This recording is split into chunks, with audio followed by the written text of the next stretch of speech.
குண்டா இருந்தா கொலஸ்ட்ரால் அதிகமாக இருக்கான்னு கேட்குறாங்க. ஒல்லியா இருந்தா சுகர் இருக்கான்னு கேட்குறாங்க. கத்தி பேசினா ப்ரெஷர் இருக்கான்னு கேட்குறாங்க. சரி, எதுவும் பேசாம அமைதியா இருக்கலாம் அப்படின்னு பார்த்தா ஏன் ஏதோ பிரச்சனையான்னு கேட்குறாங்க.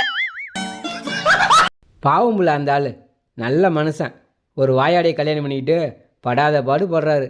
மனசுக்கே ரொம்ப கஷ்டமா இருக்கு. யாருங்க அது? நான் தான்.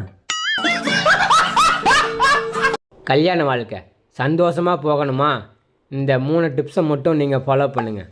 மொதல் டிப்ஸ் சரிம்மா, 2வது டிப்ஸ் ஓகேம்மா, 3வது டிப்ஸ் எல்லாமே என் தப்பு தாம்மா.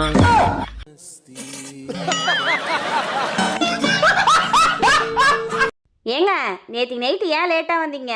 அட அதை ஏம்பல கேட்குற? நம்ம கல்யாணம் ஆச்சுல ஒரு மண்டபத்தில். ஆமா. அந்த மண்டபம் ஞாபகம் இருக்கா உனக்கு? ஞாபகம் இருக்குது. நைட்டு வரும்போது அந்த மண்டபத்தை இடிச்சிட்டு இருந்தாங்க. கையை கட்டி நின்று ஆசை தீர வேடிக்கை பார்த்துட்டு இருந்தேன். எதுக்கு? நம்ம கல்யாணத்துக்கு முன்னாடியே அந்த மண்டபத்தை இடிச்சிருந்தா நம்ம கல்யாணம் ஆயிருக்காது இல்ல? சொந்தக்காரன் சுண்ணாம்பு மாதிரி அளவா இருக்கணும். அளவுக்கு மீறினா வாயும் வெந்துடும், வாழ்க்கையும் நொந்துரும். இந்த கருப்பாம்பூச்சி, பள்ளி, நாய், ஏன் எரும மாட்டுக்கே பயப்படுறாளுங்க. ஆனா கட்டுன புருஷனுக்கு மட்டும் பயப்படவே மாட்டாளுங்க அப்படின்னு நான் சொல்லலைங்க, புருஷன்மார்கள் சங்கங்கள் சொல்லுது. கை நிறைய சம்பளம் வாங்குறேன், ஊரே என்ன திறமசாலி அறிவாளி அப்படின்னு பேசுது. ஆனால் என் பொண்டாட்டி பொறுத்த வரைக்கும் நான் அட பேசாம இருங்க, உங்களுக்கு ஒன்றும் தெரியாது. இந்த பொண்ணுங்க கல்யாணத்துக்கு அப்புறம் ஏன் தெரியுமா இவ்வளோ வாய் பேசுகிறோம்? புருஷன் அடக்கணும், மாமியார் அடக்கணும், புள்ள குட்டிங்கெல்லாம் அடக்கணும். அதனால தான் இவ்வளோ வாய் பேசுகிறாங்க. ஆனால் இவங்க எங்களுக்கு கொடுக்குற பட்டம் வாயாடி. கல்யாணத்துக்கு அப்புறம் இந்த ஆம்பளைங்க ஏன் தெரியுமா அமைதியாக இருக்கிறோம்? நாங்கள் கத்தி பேச ஆரம்பித்தா குடும்பம் பிரிஞ்சிடும். ஆனால் இவங்க எங்களுக்கு கொடுக்குற பட்டம் இழிச்ச வாய்.